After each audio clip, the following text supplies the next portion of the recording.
In this video, you'll learn the basics of music theory along with some exercises that you can add to your practice routine. This video is going to break down all the concepts so even a beginner with no music theory training can understand and follow along. I'll be giving you exercises all along the way so you can internalize the concepts and find new creativity in your playing. We're going to have a lot of fun, so let's get started. Music theory is the language behind music, and it's how we can understand, interpret, and communicate about music with our friends. Just like you've mastered talking, music theory is our language to communicate and relate our creative ideas. It also helps you understand how notes, chords, scales, and melodies all work together, and before you know it, you can use it effectively without even thinking about it. So let's start at the beginning and talk about notes. What is a note? A note is a sound made of vibrations moving back and forth, like a guitar string being plucked, and our ears and brain interpret them. When they happen at a consistent rate, we perceive them as having a consistent pitch or frequency or note. So the good news is there are only 12 notes, just 12. And sure, a keyboard has way more than 12 keys, but after 12, the notes just repeat. So the white notes are named A through G. A, B, C, D, E, F, G, and then it repeats back on A. The black keys are named relative to the white keys with the words sharp and flat. An easy way to remember which is a sharp and which is a flat is, if you sit on a tack, it would be sharp and you'd fly out of your chair. If you get a flat tire, your car would sink down, so it's flat. Now, the same notes just repeat higher and higher. 12 notes up or down to the next note with the same name is called an octave. The increment between each individual tone is a half step or a semitone. The increment between two half steps is called a whole step, a whole tone, or a tone.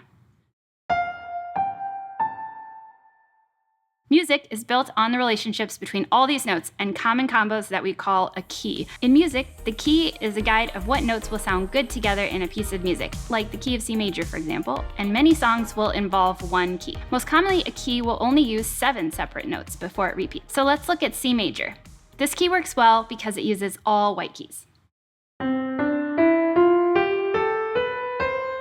When I play it like that, it's called the C major scale. So now let's look at C major and the relationships between the notes. The note we start the scale on is called our root note. So in the key of C, our root note is C.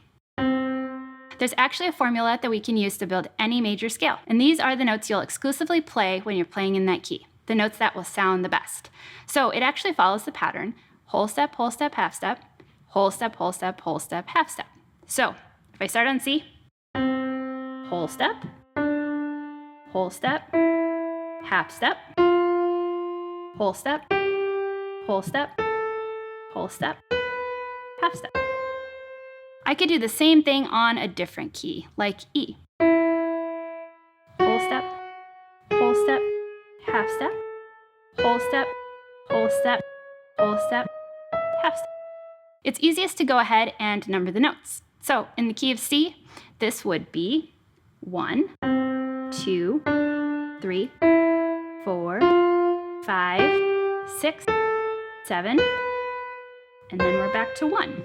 Chords are just multiple notes played at the same time. There are 4 core types of chords: major, minor, augmented, and diminished. To most people's ears, major sounds happy and minor sounds sad. Some people, sad sounds make them feel happy, but I digress. Chords are made up of notes, notes are in keys, and chords are almost always in the same key or scale. You'll find some of these chords are major and some are minor. The most commonly used type of chord is called a triad, and it's super simple to understand. It contains only 3 notes. So you have the root note, the 3rd note, and the 5th note. So we're back in C major again. To create the chord, you'll pick a note from the scale and let's use C. So we're gonna play C, we're gonna skip a note, we'll play E, we'll skip a note, and then we'll play G. So that is our C major chord. Now you can take this triad shape and move it up or down a note to get to another chord from C major. Again, you are building a chord triad on each note from the scale. So in the key of C, that is C, D, E, F, G, A, B, and we're back at C. Some of these chords will be major and have that happy sound, and others will be minor and sound sad. Now we can use our ears to tell if it's happy or sad, or we can count the semitones or half steps to find out. So if I look at my C chord that I made earlier, I can actually count the half steps, also called semitones, and find out that there's actually 4 semitones up to E and then 3 semitones up to G. So if I'm on C here, 1, 2, 3, 4 to E, and then 3, 1, 2, 3 to G. And all major chords are going to follow that pattern. The opposite works for minor chords. So for minor chords, you'll find that you have your starting note and then up 3 semitones and then up 4 semitones. So let's build a minor chord like A minor. So start on A. Then we're going to go up 3 semitones, 1, 2, 3, and then up 4, 1, 2, 3, 4.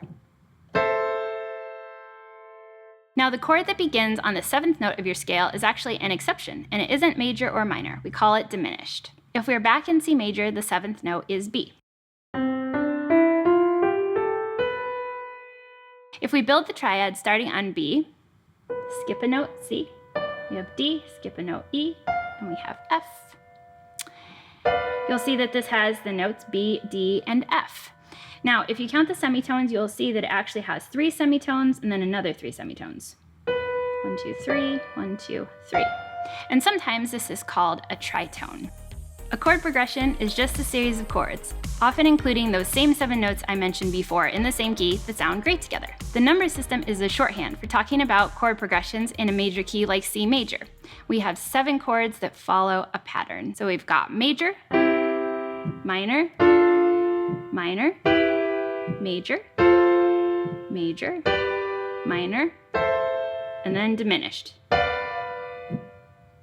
And we're back at major again. You can replicate this pattern in any major key. So for example, E major.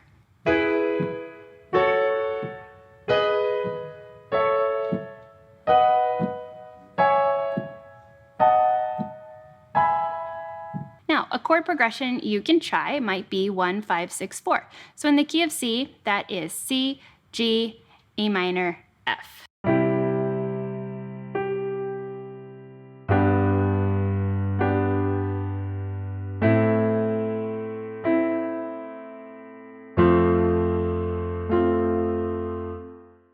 You can replicate it in any key, or even better, all 12 major keys. When you start playing the same song or chord progression in multiple keys, especially ones that are only half step or whole step away from the original key, you'll really start to see some patterns that emerge. As you use chords more often, you'll also start to recognize how the different chords feel and sound within the key. When you think in scale numbers instead of letter names, you'll transcend the key you're in and be able to begin to play the same songs more easily in different keys. Although it's often challenging at first, it is so worth it to force yourself to make this change by using lead sheets with numbers instead. This is when it begins to be a tool in your tool set. The numbers can more easily be converted to other keys instead of the letter names. This is also helpful when you're learning from a song and you want to be able to apply patterns you like in that song to new songs. You might see, I really like songs that go 4, 5, 6, or I don't like 3 going into 5. You can also transfer this principle to thinking about your lead lines. Instead of thinking about what note they start on or which notes are in the melody, start to think which number they start on. It'll be so much easier when you have to transpose on the fly and figure out where you're at. A melody is a sequence of notes above your chords, and it's the lead part you can hear. To create a melody, you just string together notes that are in your key. 1, 2, 3, 5, and 6 notes in your key are the most stable over the most chords.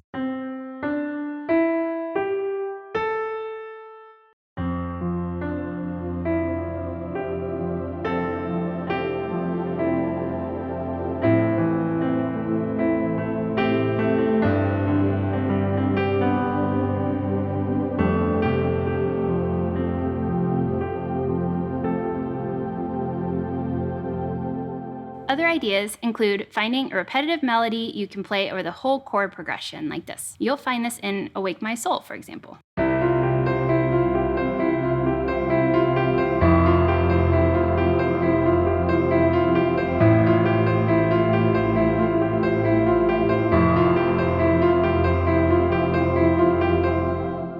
You can also use 1 and 5 as single notes repeating or as blocked chords over the chord progression. So here's an example.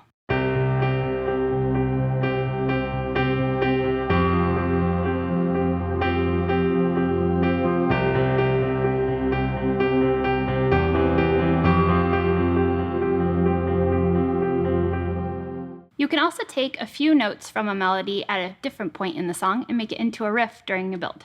So for example, in God of Revival, in the intro and verses, there's a melody and it goes like this.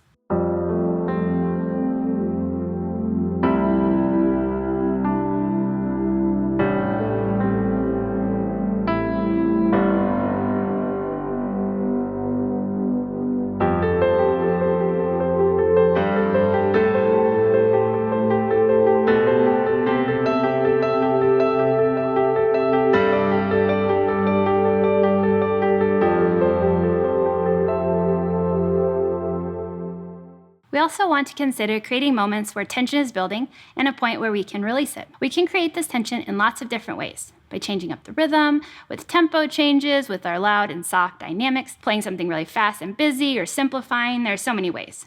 We can also build tension and release through the particular notes we choose for the melody. The first thing to consider here is your melody note in the chord? It builds tension to use some notes outside the chord. This can happen when you are staying on your 1 chord, for example, and you might play a suspended 4 chord. So like if you're in the key of C, you have C, and then you have a suspended 4 chord. So.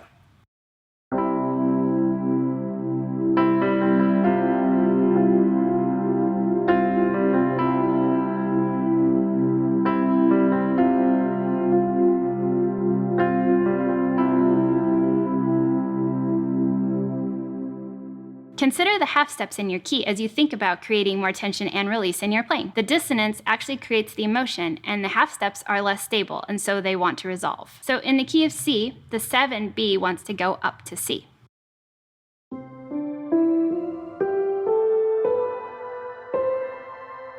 And the 4 wants to resolve to 3.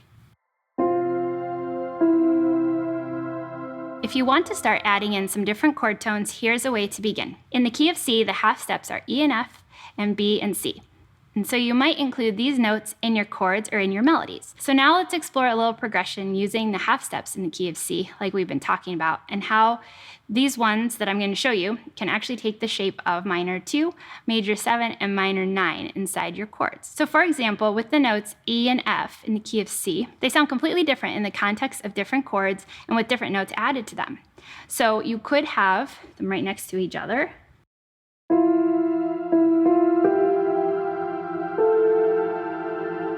You could have an F with an E above as a major 7.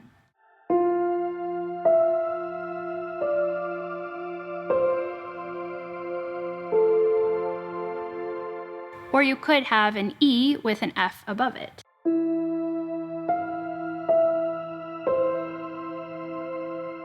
So here are 3 chords that we could put E and F in. You might have something that feels kind of like a D minor 7.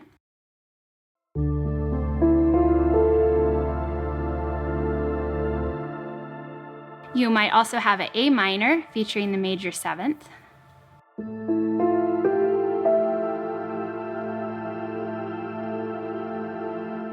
And you might also have an F major 7.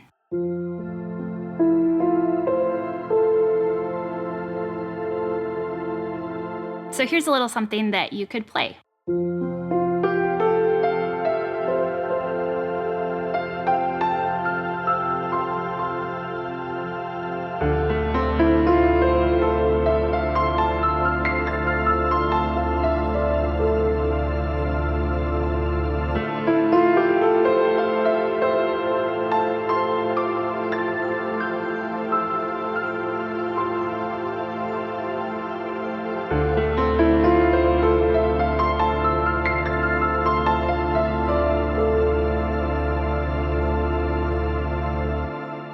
That's gonna wrap this video up.